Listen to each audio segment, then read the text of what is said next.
नमस्ते। आप सभी दर्शकों का बहुत बहुत स्वागत अभिनंदन करते हैं। आज हमारे बीच बैठी हैं रीवा विधानसभा में आने वाला त्योथर, जिसमें मंजुला सिंह है। मंजुला सिंह से मैं पूछना चाहूँगा, पहले परिचय लेना चाहूँगा इनसे सबसे पहले कि मंजुला सिंह, सबसे पहले परिचय हमारे दर्शकों को बताइए कि आप कहाँ से आती हैं और आपका सबसे पहला काम क्या है। सबसे पहले सभी दर्शकों को और आपको भी हाथ जोड़कर प्रणाम। मैं त्योंथर विधानसभा से रीवा जिले के अंतर्गत आता है। मैं वहाँ की रहने वाली हूँ और मैं आम आदमी पार्टी में काम करती हूँ। वर्तमान समय में मैं लोकसभा सह सचिव के दायित्व पर भी हूँ और त्योंथर विधानसभा के अंतर्गत ही एक छोटा सा गांव आता है अंतरेला 11, मैं वहाँ की रहने वाली हूँ।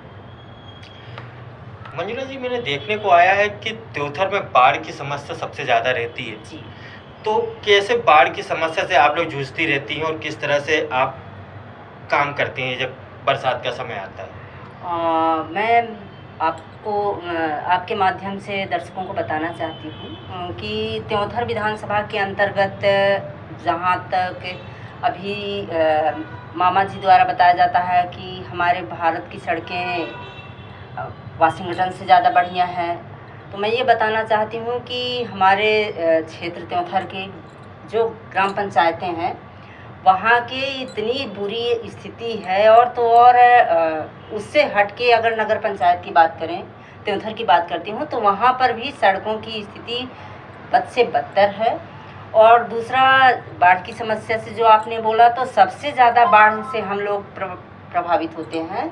तो हमारी वहाँ पर एक हॉस्पिटल है और सबसे ज़्यादा दुखद ये रहता है कि जब वो हॉस्पिटल डूब क्षेत्र में आती है और बाढ़ आती है तो हॉस्पिटल तक पानी आ जाता है और डूब जाती है, लगभग 5-6 फीट तक वो डूबती है। उस दरमियान जो असुविधा होती है सबसे बुरी होती है। अभी आपने जिस तरह से अस्पताल के बारे में बोला गया जी कि अस्पताल 25 साल पहले, जो मेरी जानकारी है, मुझे बीच में जरूर टोकिएगा कि मैं कहीं गलत हूँ तो सबसे पहले यह है कि 25 साल का अस्पताल का जो बायोडाटा था वो क्या था, वो जानना चाहेंगे हमारे दर्शक। सर, आज से 25-30 साल पहले स्वर्गीय माननीय श्री राम लखन सिंह जी ने 100 बिस्तर की हॉस्पिटल मंजूर कराई थी। उस समय 100 बिस्तर हॉस्पिटल की ज़रूरत थी। तो 25 साल से अनवरत जगह के अभाव में हॉस्पिटल यहाँ बनेगी वहाँ बनेगी ये चर्चाएं होती रहीं, हॉस्पिटल बनी नहीं। वर्तमान समय में शिवराज सिंह चौहान जी, हमारे लाडले भाई, जो हम लोगों को लाडली बहन कहते हैं, मैं उनसे ये पूछना चाह रही हूँ कि यदि आज उसी स्थान पर बन रही है हॉस्पिटल, तो यदि उसी स्थान पर हॉस्पिटल बननी थी तो 25 साल पहले क्यों नहीं बनी। 25 साल के बीच में जितनी इलाज के अभाव में, हॉस्पिटल के अभाव में मौतें हुई हैं, किसी की माँ, किसी की बहन, किसी का बेटा, कोई अजन्मा बच्चा जो काल के गाल में समा गए हैं, तो उनकी मौत का जिम्मेदार कौन है। मैं मामा जी से ये ज़रूर पूछना चाहूँगी, यदि आपको वहीं पर हॉस्पिटल बनानी थी तो 25 साल पहले बना देते। दूसरी बात ये कि 25 साल पहले, 30 साल पहले हमारी ज़रूरत 100 बिस्तर की थी। आज हमारी ज़रूरत हो गई है कम से कम 500 बिस्तर की, क्योंकि 30 साल पहले मैं अकेली थी, आज मेरा परिवार 7 लोगों का हो चुका है। तो पॉपुलेशन के अनुसार आज कम से कम 500 बिस्तर की हॉस्पिटल होनी चाहिए। और मेरी शिवराज सिंह चौहान जी से अपील है कि हर विधानसभा में, जितनी भी विधानसभाएं आती हैं, हर विधानसभा में यदि ये स्वास्थ्य सुविधा उपलब्ध करा देते हैं। तो आज मैं संजय गांधी हॉस्पिटल में होके आई हूँ, वहाँ पर मैंने देखा है कि एक बेड पर नहीं, कई सारी बेडों पर, एक ही बेड पर 2 प्रसूताएँ हैं। एक तो वो उतनी दूरी का सफ़र तय करके आती हैं, हमारे कटरा की वो प्रसूता है जिससे मैं मिलने गई थी। तो यदि एक ही बेड पर उनको करना है तो वो हर विधानसभा में बना देते, तो आज वो महिला यहाँ नहीं आती, अपने विधानसभा में होती, वहाँ की हॉस्पिटल में इलाज का लाभ ले रही होती। परिस्थिति आज, एक तो इतना लंबा सफ़र तय करके आए, उसके बाद भी इस तरह की सुविधा मिले तो बड़ा निंदनीय है। मंजुला जी, मैं आपसे पूछना चाहूँगा जी। कि विधानसभा, रीवा विधानसभा से त्योथर विधानसभा का जो रास्ता है वो कितने किलोमीटर का है?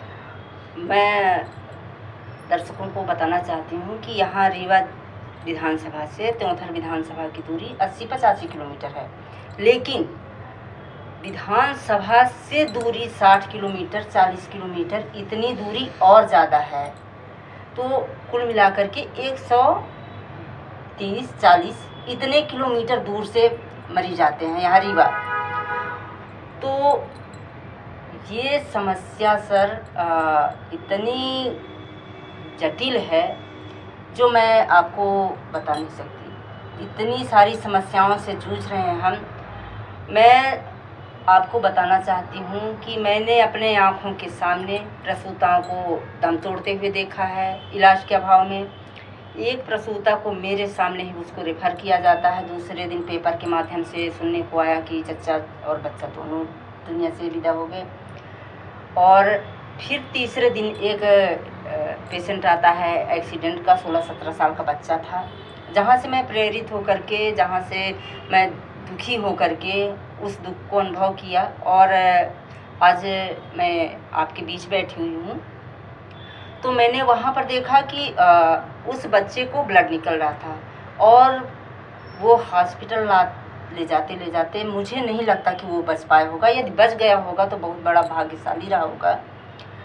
तो आज त्योंथर विधानसभा इतनी बुरी स्थिति में है। त्योंथर विधानसभा में आज मैं लगभग 10 साल से, मेरे पास रिकॉर्ड रखा है, 10 साल से मैं एक महिला चिकित्सक के लिए डिमांड कर रही हूँ।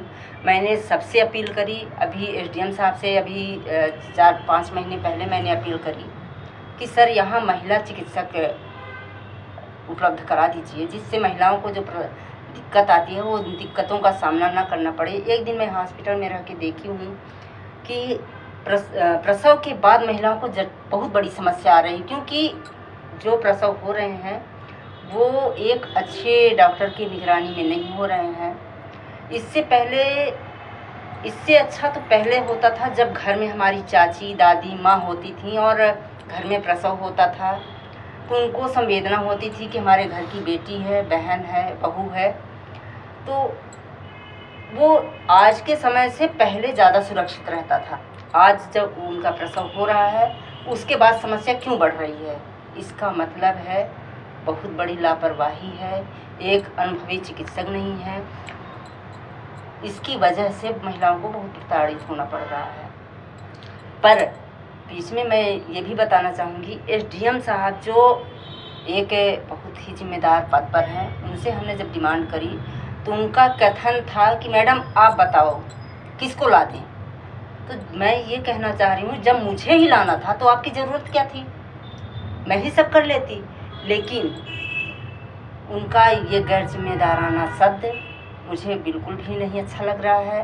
उनको अपने इस शब्द को भी, एसडीएम साहब को भी समझना होगा कि इस तरह की बातें वो नहीं कर सकते। दूसरा ये कहना चाहूँगी कि यदि कोई समस्या है, उनका कहना था कोई यहाँ आना नहीं चाहता, दूसरा शब्द उनका था कोई आना नहीं चाहता। क्यों?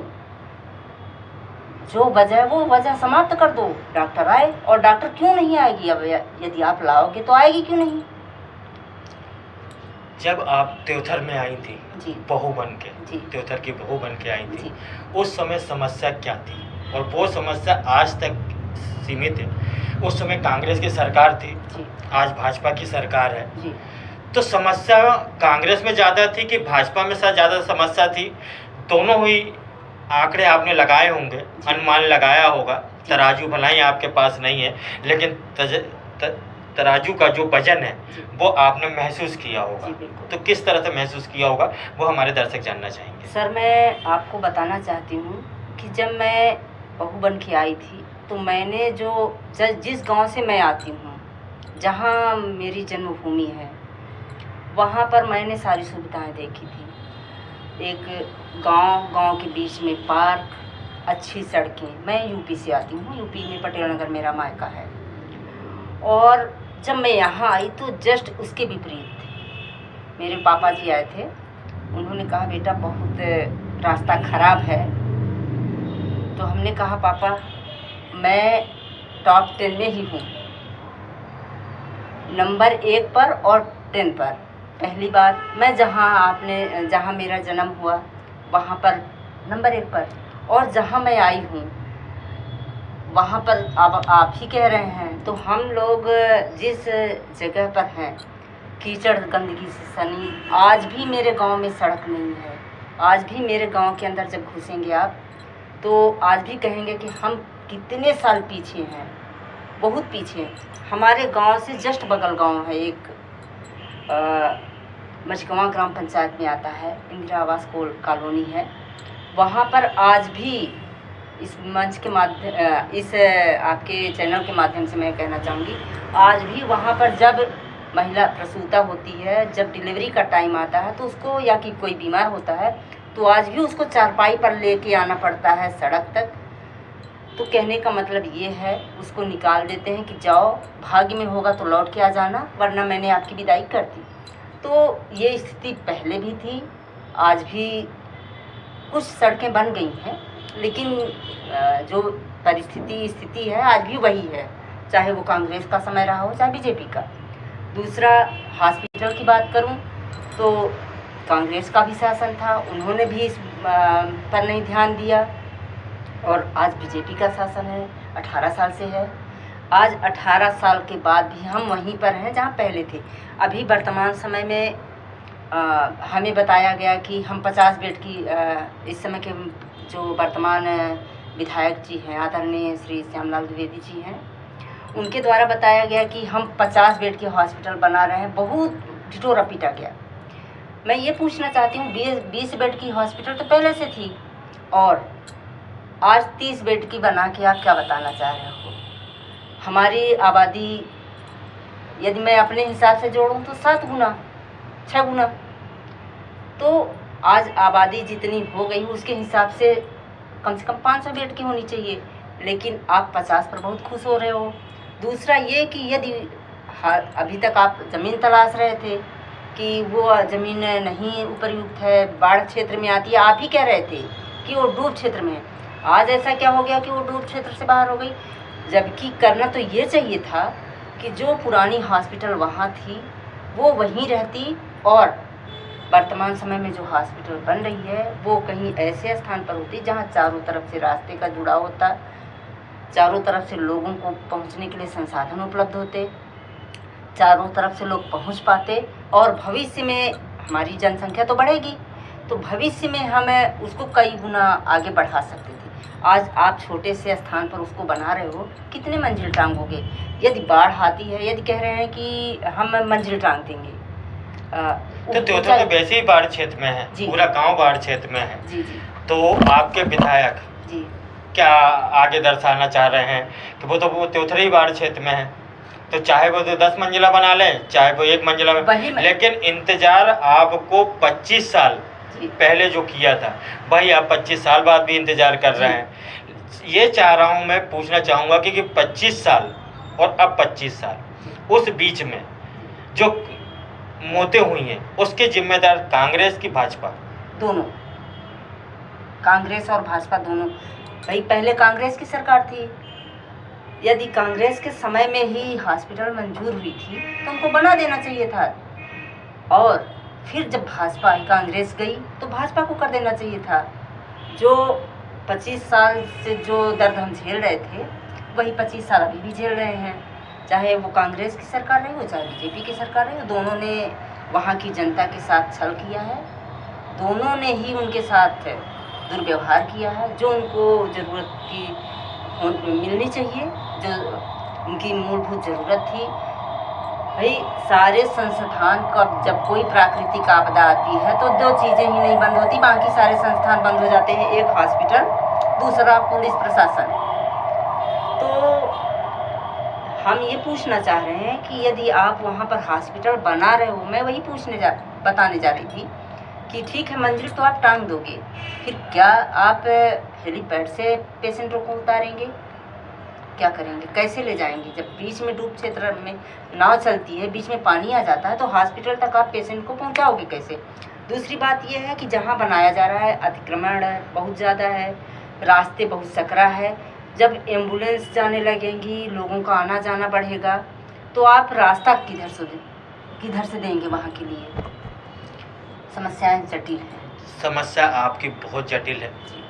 जैसे कि आपने बताया कि विधायक चाहे वो कांग्रेस का हो चाहे वो भाजपा का है, दोनों ही एक ही थाली के चट्टे बट्टे लग रहे हैं, जिस तरह से आपकी बातों से पता चल रहा है। एक बात और वहाँ से निकल के सामने आती है कि आपका जो रास्ता, एक्सीडेंट बहुत होते हैं वहाँ पे। अभी कुछ दिन पहले ही आपने देखा था कितना बड़ा हादसा हुआ था, जो कि बीच में हॉस्पिटल ना होने के कारण संजय गांधी लेके आए। हो सकता था कि पास में हॉस्पिटल होता तो कुछ जाने बच जाती, इमरजेंसी के लिए तो वैसे ही आना, लेकिन उस तरह के हॉस्पिटल वहाँ पे नहीं मिल पाए। हमारे दर्शक बताइए आप कि हॉस्पिटल त्योथर और रीवा में कितनी दूरियों पे एक भी हॉस्पिटल है कि नहीं? मैं यही बताना चाह रही हूँ कि यदि त्योंथर विधानसभा मेन त्योंथर की बात करें, त्योंथर से रीवा की दूरी 85 किलोमीटर, तो 85 किलोमीटर के बीच में कोई हॉस्पिटल नहीं है। और मैं ये कहना चाह रही हूँ कि यदि 500 बिस्तर की 100 बिस्तर की हॉस्पिटल जब वहाँ होगी तो सारी सुविधाएं तो उपलब्ध होंगी, इमरजेंसी के लिए भी उपलब्ध होंगी। सबसे बड़ी बात है इमरजेंसी के लिए तो वहाँ होना चाहिए, रेफरल केंद्र बने संजय गांधी। मेरी यही डिमांड है आपके चैनल के माध्यम से। मैं जो वर्तमान सरकार है उससे, यदि भविष्य में कोई दूसरी सरकार आती है उससे भी कहना चाहूँगी कि अभी जो संजय गांधी है, हर विधानसभा में आप 500 की बिस्तर हॉस्पिटल बनाइए, 500 बिस्तर की, और रेफरल केंद्र आप जो जबलपुर भेजते हैं उसको रीवा करिए। रीवा का पैसा रीवा में रहे, क्षेत्र का पैसा क्षेत्र में रहे, तो क्षेत्र का भी विकास होगा और लोगों को सुविधा भी मिल जाएगी और लोग खुशहाल भी होंगे और जो अकाल मौतें हो रही वो भी रुक जाएंगी। मंजुला जी, मैं आपसे ये जानना चाहूँगा कि आम आदमी पार्टी की सरकार आपकी कांग्रेस में है, आपकी पंजाब में है, तो आपको ऐसी सुविधा यहाँ पे करना होगा तो आपको चुनाव जरूर लड़ना होगा, क्योंकि जिस तरह से भाजपा और कांग्रेस लूट रही है जनता को, आपने देखा होगा 1000, फिर कमलनाथ जी ने 1500 रुपये, फिर उसके बाद मुख्यमंत्री शिवराज सिंह चौहान ने 3000 रुपये। तो ये ऐसा नहीं लग रहा है कि रेवड़ी बांट रहे हैं ये लोग? सर, ये पूरा का पूरा लॉलीपॉप है, ये चुनाव के लिए कह रहे हैं। मैं ये पूछना चाहती हूँ कि आपकी 18 साल से सरकार है, आपने अभी तक क्यों नहीं ध्यान दिया कि आपकी लाडली बहन भी है और उसको भी ज़रूरत है, उसको दिया जाए। फिर मैं कांग्रेस से भी पूछना चाहती हूँ कि बीच में आपकी 18 महीने की सरकार, लगभग 18 महीने की सरकार आई थी, 15 महीने की, तो आपने तब क्यों नहीं किया? तब भी आपको कर देना चाहिए था। ठीक है, आप जो प्रोसेस अभी शुरू कर रहे हैं तब कर दिए होते और लोगों को लगता कि हाँ आप अच्छा कर रहे हैं, वो महिलाओं को दे रहे हैं। आज तो चुनाव का समय आ गया, चुनावी समर है, उसमें आप ये खेला खेल रहे हैं। दिल्ली सरकार की बात करूं, दिल्ली सरकार को भी मैंने देखा, पंजाब को भी देखा है, दिल्ली सरकार के मोहल्ला क्लिनिक को भी मैंने देखा है, दिल्ली सरकार के सरकारी स्कूल को भी मैंने देखा है। तो जो सुविधाएं वहाँ मिल रही हैं और यहाँ भी मिलनी चाहिए। और मैं आपको आपके चैनल के माध्यम से बताना चाहती हूँ, पूरे दर्शकों को बताना चाहती हूँ, आम आदमी पार्टी 230 की 230 विधानसभा पे चुनाव लड़ेगी और पूरी दमदारी के साथ लड़ेगी। और मेरा मानना है कि लोग पसंद भी कर रहे हैं और हमारी सरकार भी बनेगी। ये थी मंजुला सिंह, त्योथर से आती हैं, त्योथर विधानसभा है, आम आदमी पार्टी की महिला मोर्चा से भी आती है। ये इन्होंने बताया पंजाब और हरियाणा और दिल्ली के बारे में। अब रीवा की भी समस्या इन्होंने बताई, मामा की जो समस्या आज भी वैसे ही जैसे 25 साल पहले बहू बन के आई थी, ऐसी ही समस्याओं से रूबरू करवाते रहेंगे। अब दीजिए हमें इजाज़त, नमस्ते।